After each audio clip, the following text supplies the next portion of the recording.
मौद्र देश के राजा थे अश्वपति। राजा और उनकी पत्नी मालवी, इनके मन में कोई भी शांति नहीं थी। उनकी कोई संतान नहीं थी। संतान की उम्मीद रखते हुए उन्होंने सावित्री देवी की पूजा की। सावित्री देवी ने खुश होकर उन्हें एक वरदान दिया और कन्या का जन्म हुआ। सावित्री देवी के आशीर्वाद से कन्या प्राप्त हुई, इसीलिए राजा ने उसका नाम रखा सावित्री। देखते देखते सावित्री बड़ी हो गई और उसकी उम्र शादी की हो गई। आप हमें लेकर चिंतित है क्या? चिंता तो अब होगी ही ना बेटी। अब तुम्हारी शादी जो करवानी है हमें। किंतु मैं चाहता हूँ कि सावित्री खुद अपना वर तलाश करे, सही है ना? आप जो सोचेंगे वही होगा।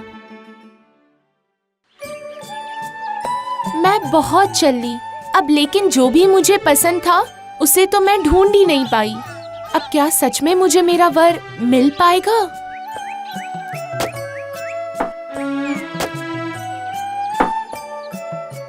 अरे, ये इतना सुंदर दिखने वाला आदमी कौन है?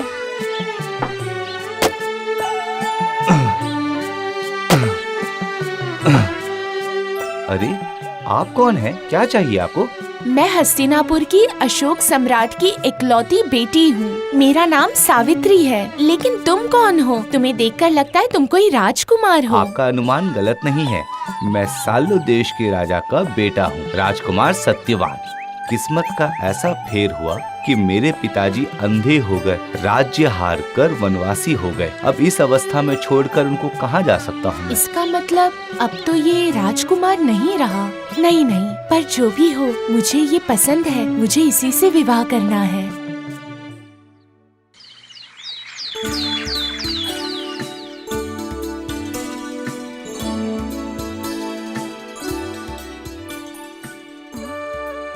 पिताजी, सालू देश के राजा हरिश्चंद्र के बेटे सत्यवान को लेकर आई हूँ। लेकिन अब वो कोई राजा नहीं है।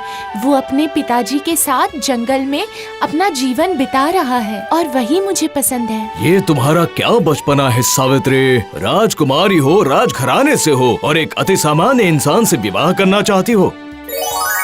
नारायण नारायण।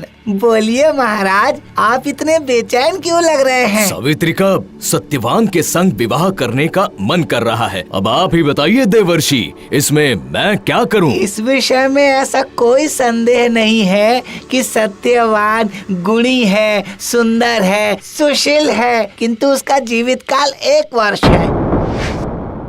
1 वर्ष के बाद ही उसकी मृत्यु निश्चित है।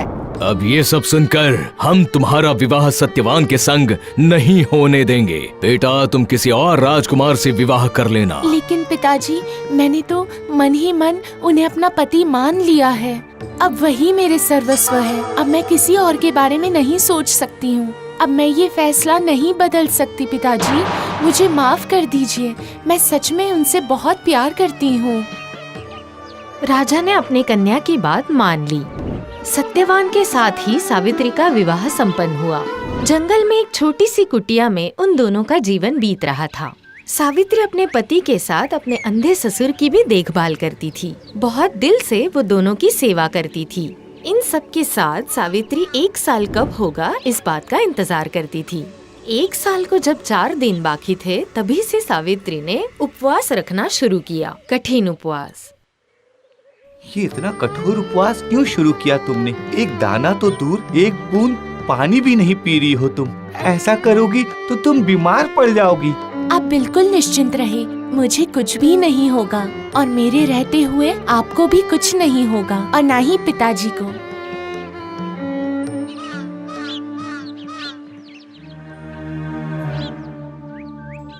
आज तो वही दिन है जब मेरी मनोकामना पूरी होने वाली थी। नहीं नहीं नहीं, आज तो मुझे लगता है मैं पूरे दिन इन्हीं के साथ बैठी रहूंगी। दो सावित्री, जो भी है रोटी सब्जी मुझे बांध के दे दो।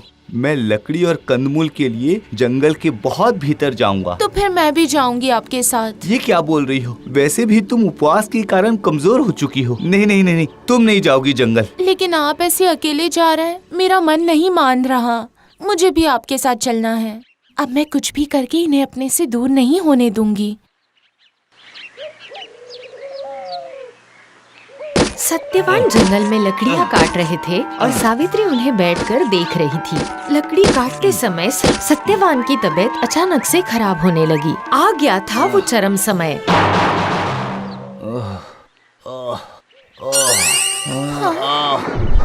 अरे आज मुझे ऐसा क्यों हो रहा है? मुझे बताइए क्या हुआ?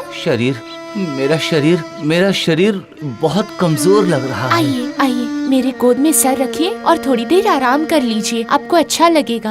हाँ हाँ हाँ हाँ, यही ठीक रहेगा। थोड़ा आराम करूँगा तो मैं ठीक हो जाऊँगा। हाँ, ठीक हो जाऊँगा।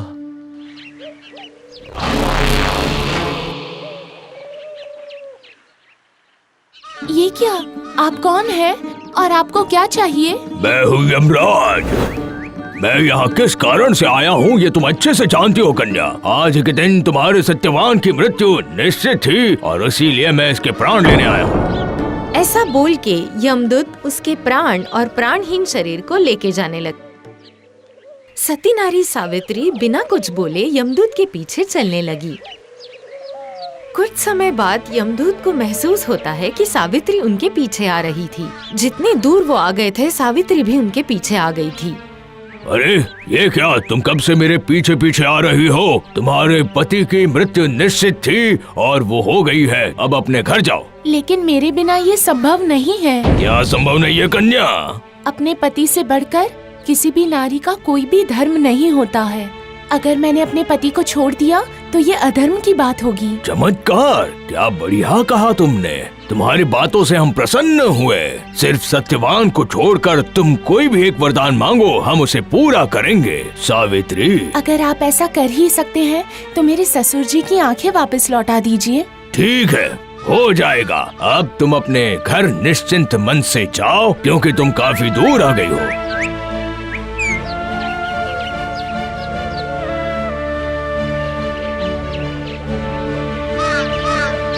अरे ये क्या, तुम फिर भी मेरे पीछे पीछे आ रही हो? जाओ घर जाओ, तकलीफ होगी तुम्हें। अपने पति के रहते कोई भी पत्नी को ज्यादा तकलीफ नहीं होती, ये मैं समझती हूँ। तुमने फिर से मुझे खुश कर दिया कन्या। अपने पति के प्राणों के बजाय और कोई वर मांगो, मैं उसे पूर्ण करूँगा। ठीक है, तो आप मेरे ससुर जी को उनका राज्य वापस लौटा दीजिए। हो जाएगा कन्या, जाओ। अब ज्यादा परिश्रम मत करो, घर जाओ। ये बात सुनने के बाद भी सावित्री उनके पीछे चलती रही।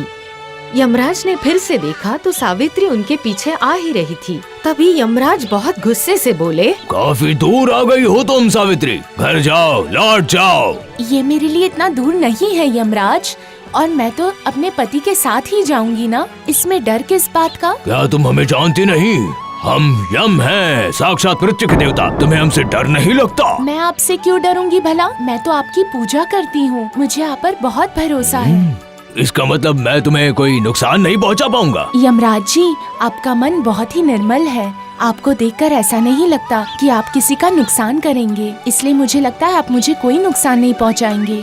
तुम्हारी बातों से मैं और भी खुश हुआ हूँ सावित्री। सत्यवान के जीवन के बगैर तुम्हें जो भी वर चाहिए मांगो, हम पूरा करेंगे। मेरे जीवन का सबसे बड़ा सपना है कि मैं एक बच्चे की माँ बनूं। क्या आप मेरा ये वरदान पूरा कर सकते हैं कि मैं अपने पति सत्यवान के बच्चे की माँ बन सकूं? ठीक है सावित्री, तुम्हारी प्रार्थना सफल हो। लेकिन यमराज जी, ये तो तभी संभव होगा ना जब मेरे पति सत्यवान मेरे साथ होंगे। ये तभी संभव हो पाएगा ना? सावित्री, तुमने मुझे अपने ही जाल में फंसा दिया। तुम्हारे होते हुए तुम्हारे पति को कोई नहीं फंसा सकता। बढ़िया, तुम ऐसा बोल रही हो तो वही होगा। सत्यवान का जीवन मैं अभी वापस करूंगा। सब आप ही की कृपा है, आपसे बढ़कर इस दुनिया में और है ही क्या।